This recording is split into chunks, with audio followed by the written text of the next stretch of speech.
Canada's housing crisis is no longer just a headline, it's a national emergency. Across the country, families are being priced out, young Canadians are postponing their dreams, and the rental market is collapsing under pressure. Yet, in a week marked by growing desperation, one comment from the Minister of Housing lit a political firestorm. Speaking to the press, he declared, housing prices should not fall. Affordable housing. Do you think home prices need to go down? No, I think that we need to deliver more supply, make sure the market is stable. It's a huge part of our economy. We need to be delivering more affordable housing. The Government of Canada has not been building affordable housing since the 90s, and we've created a huge shortage across Canada. That's where the big need is right now, and I'm very encouraged that the Prime Minister and our commitment right now in government is to double construction and focus on the affordable side. How realistic do you think those pledges are to double construction? It's very ambitious. It's going to take us years to really scale up. We're going to have to leverage Canadian technology with offsite manufacturing. We've got a lot of work to do on this, and it doesn't happen overnight. Housing is a slow-moving creature, and we got to do everything we can to speed it up.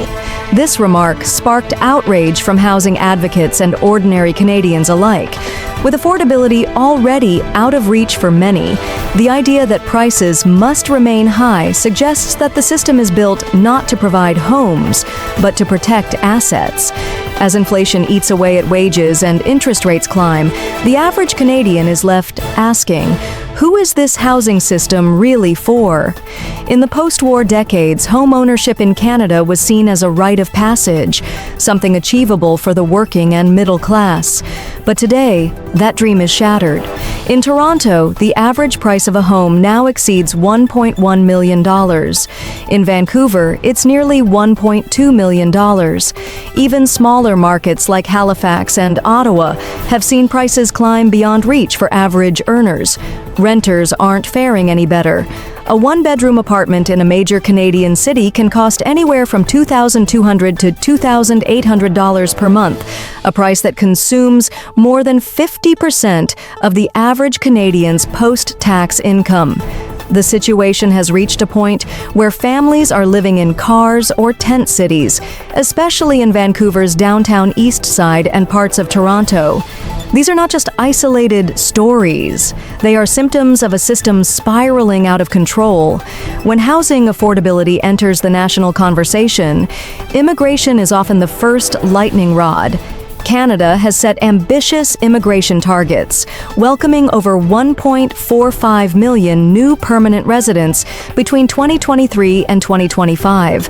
Critics argue that such growth places unsustainable pressure on the housing supply. But this narrative misses the deeper truth.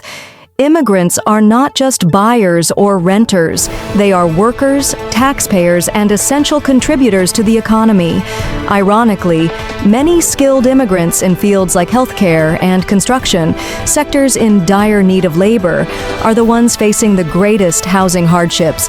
In fact, many newcomers end up crowded into substandard housing despite holding degrees and professional experience. Moreover, immigration is not the root cause of the crisis. Canada's housing shortage predates the current surge in newcomers. What we're seeing is a system that was already broken, now pushed to the brink by rapid population growth, yes, but more critically by a lack of preparation, infrastructure, and housing supply. At the heart of the crisis is not just demand, but a chronic lack of supply and an acute labor shortage. Canada is not building enough homes to match its population growth. Industry experts estimate the country needs to build 5.8 million new homes by 2030 to restore balance. But we are nowhere close to that trajectory. Why? Because we simply don't have the workers. As of 2024, there are over 1 million job vacancies across Canada, and the construction sector is among the hardest hit. Skilled trades like carpentry, masonry, plumbing, and electrical work are facing severe shortages. Many construction projects are stalled or delayed because developers cannot find qualified workers. Making things worse, restrictive zoning laws in cities like Toronto and Vancouver limit where and how much can be built.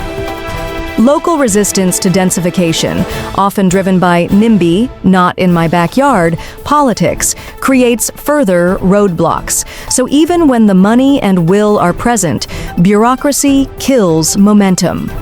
Against this backdrop, Housing Minister comment that housing prices should not fall struck a nerve. For many, it was a confirmation that the system is rigged to protect wealth, not provide shelter.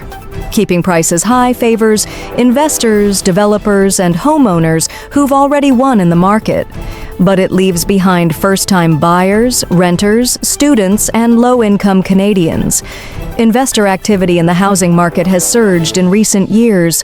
1 in 5 homes in Canada is now purchased by an investor, according to a 2022 CMHC report. This means homes are increasingly treated as financial assets, not places to live. When policy focuses on preserving values instead of increasing access, the country's most vulnerable are the ones who suffer. Experts and advocates agree, if Canada wants to solve its housing crisis, it must act decisively and ambitiously.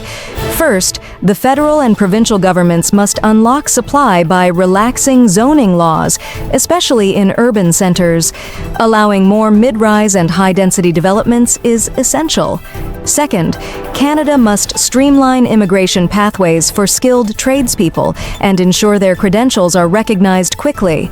There is a massive mismatch between immigration policy and labor market needs. Bringing in more construction workers and paying them competitively would speed up housing development. Third, the government must work with the private sector to launch public-private housing partnerships aimed at building 2 million new homes by 2030. These homes must include affordable units, student housing, and cooperative models. Finally, policymakers must reconsider treating homes purely as investments. Tax reform, anti-flipping laws, and restrictions on foreign ownership could help stabilize the market and restore housing as a basic human right. Canada stands at a crossroads. As home prices soar and millions struggle, we risk a permanent divide between owners and the rest. This isn't just a housing crisis, it's a test of national values. Will we continue to protect wealth or recognize housing as a human right? Bold action, inclusive planning, and moral leadership can turn the tide. The choice is clear: protect the few or shelter the many. I'm Janet MacArthur, and this is Live News 16. Stay aware, stay active, and demand better.